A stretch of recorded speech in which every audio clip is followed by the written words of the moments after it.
number. In 2021, college football players, all of them, every kid on every roster in America, split about $393 million. Sounds like a lot, right?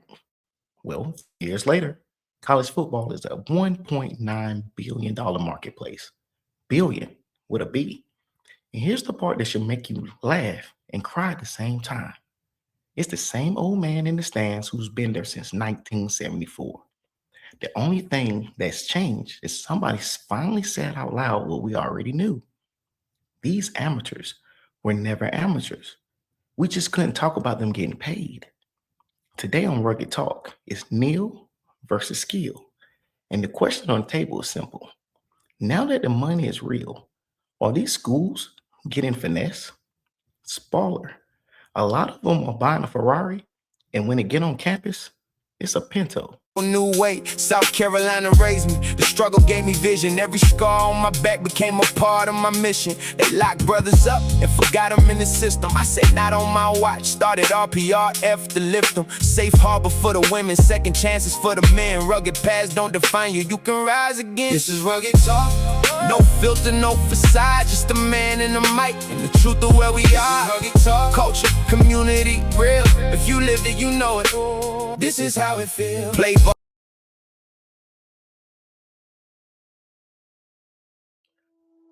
For the folks that don't know, NIL means name, image, and likeness. Used to be if a college kid made $1 off his own name, then the NCAA came down on him like he robbed a bank. Now, since the summer of 2025, federal judge signed off on a $2.8 billion settlement. And just like that, schools can pay players directly, legally. They call it revenue sharing. The cap's about $20.5 million per school. And most of these schools are funneling about 75, 80, 90% of that straight to the football team. That's just the money that's on the books. The boosters, the collective, the brand deals, all that stacked on top, and that's uncapped. Top rosters are running $30, $40 million now. Texas reportedly put together $50 million roster. Yeah, 50 for a team that doesn't even pay rent on a stadium. So the sport went pro officially. The amateur is dead. The problem, nobody told the players.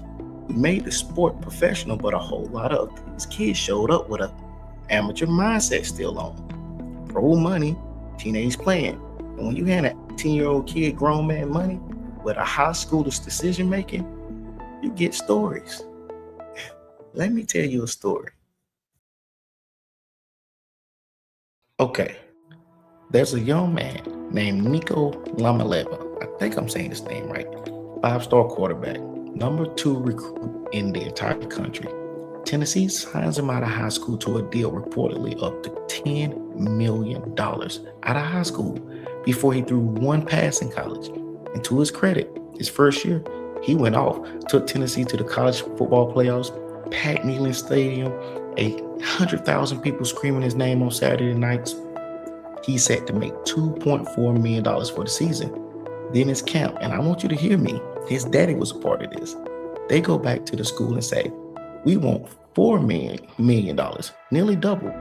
Tennessee says, hell no. So Nico skips practice the day before spring game. First quarterback in history to hold out like a pro, except he wasn't a pro. He was a college junior. Tennessee said, bet, we'll move on. And they did. Now follow the math with me. He left an $8 million deal situation on a playoff team in front of a sold-out crowd for a $1.5 million deal on a team that started the year 0-3 in a Rose Bowl so empty you can literally hear echoes. They lost to New Mexico, a team UCLA literally paid over $1 million to come play him and got whooped by him, got the coach fired. He chased the bag right off the cliff. He held the whole state of Tennessee hostage for an extra $1.5 million and ended up making less on their worst team in front of nobody. That right there is an amateur mindset with professional money, because nobody in his ear was brave enough to say, son, the playoff team that loves you might be worth more than the extra zero. And see, that's the thing. Nobody regulates. Who's whispering in these kids' ears? What folks miss. This thing gets manipulated from both directions, and the kid is in the middle getting squeezed. On one side, you got the schools and the coaches with the deepest pockets. They walk into a 17-year-old living room and they slide a number across the table. That number does the recruiting, not the degree, not the development, not the will make you a man. The number, the school with the bank wins, and they know good and damn well that boy can't tell the difference between an investment in his future or a bride with a logo on it. On the other side, you got the parents. And I'm gonna say this with love because I know some of y'all out there. Some parents, they see the bag and they just stop thinking. So busy chasing the check and they leave out the checks and balances. Is this a good school? Is this the right coach? Is the system gonna develop my baby? Or just use him and spit him out in 3 years. They'll put their own child in a terrible situation for a good check. No due diligence, none. And right in the middle of all of it, there's no regulation on representation. A $4 million deal, and the agent is Uncle Pookie, whose next job is a magician if he don't pull this off. Or the AAU coach who just really want to hit on the mama, or the guy who just printed up some business cards at Office Max. We will let a teenager sign a multi-million-dollar deal advised by the peanut gallery and act when it goes sideways. So, back to the question. Are these schools getting finessed? Look at Carson Beck. Once was Georgia quarterback. That year, I think he had like 12 interceptions, hurt his elbow. He had an off season, so naturally Miami pays him about $4 million to transfer in. Now, Beck goes and have a good season at Miami. But even Lane Kiffin heard the number and said, quote, did they watch his game against us? When Lane Kiffin is the voice of reason in your sport, the sport is broken. Meanwhile, back in Georgia, they replaces him with a backup named Gunnar Stockton, valued at like 800 grand. And the kid goes out and balls. So you tell me, did Miami get finesse or Georgia, the one that spent $4 million or the one that spent $800K with similar season production? That's the dirty little secret of the NIL. The price tag and the production don't match. You're paying for NFL money for huddle highlights, for high school film, and praying it shows up on Saturday. Now, and this is the part that gets me. Let's pour one out for the legends that did all of this for free. Let's talk about my boy Reggie Bush. Back in 2005, one of the greatest to ever touch a college field. Back in 2010, the NCAA stripped him of his Heisman trophy, took the USC's national title, all because he accepted some benefits. Burned his name to the ground. Experts will tell you that the NIL existed back then. Reggie Bush is making $46 million a year. So what happened?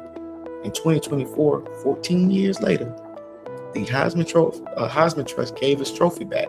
And listen to why. They basically said, well, college athletics has fundamentally changed. Paying players is just accepted. Boy, let me get this straight. So the exact same thing they crucified that man for back in 2010 is the business model back in 2026. Same act, 1 year's a crime, the next year's a Powerade commercial. They didn't even say sorry. They just changed the rules and acted like Reggie was early. And he's not alone. Johnny Manziel got popped for selling his own autographs. That man would be a billionaire today. Tim Tebow, one of the most marketable college players ever. And right here, Cam Newton. He ran through the SEC, made the University of Auburn back relevant again, and walked away with none of it. A whole generation built this billion-dollar business and got out of the building they built. So here's why I landed. Stay with me, because this is bigger than football. What we're really talking about is a system that is excellent at taking value out of young people and terrible at putting support back in. We'll hand an 18-year-old a life-changing check and give him no education on what to do with it. No honest representation, no plan, and then when he stumbles, we shake our heads like it's his fault. We set him up to fail, and we call it freedom. Now, does that sound familiar to anybody who knows what we do here at RPRF? Because that's the same machine. We run it on the kids coming out of school with a bag, and we run it on men and women coming out of prison with $40 in a bus ticket. Same setup. The system uses you, profits off of you, then releases you into a high-stakes world with no playbook and nobody's in your corner to invest in you instead of their cut. That's why wraparounds matter. That's the whole point. Whether you're walking out of a recruitment office or out of a sale, you need somebody in your corner doing the due diligence. Somebody's teaching you that the bag is not the win. What you do with the bag is the win. And there's hope in it. Reggie Bush got his name back 14 years late, but they restored it. They looked at the man they punished and said, you know what? We were wrong. You deserve your dignity back. If the NCAA can reinstate a man's legacy, society can reinstate a man's life. That's redemption. That's the whole reason RPRF exists. A rugged past, righteous future. The skill was always there. Folks just needed somebody in their corner long enough to develop it, on and off the field. This is Rugged Talk. I'm Adrian. Check out our website, www.ruggedpastrighteousfuture.org, and I'll see you on the next episode. Holla. New way, South Carolina raised me. The struggle gave me vision. Every scar on my back became a part of my mission. They locked brothers up and forgot them in the system. I said not on my watch. Started RPRF to lift them. Safe harbor for the women, second chances for the men. Rugged past don't define you, you can rise again. This is Rugged Talk. No filter, no facade, just a man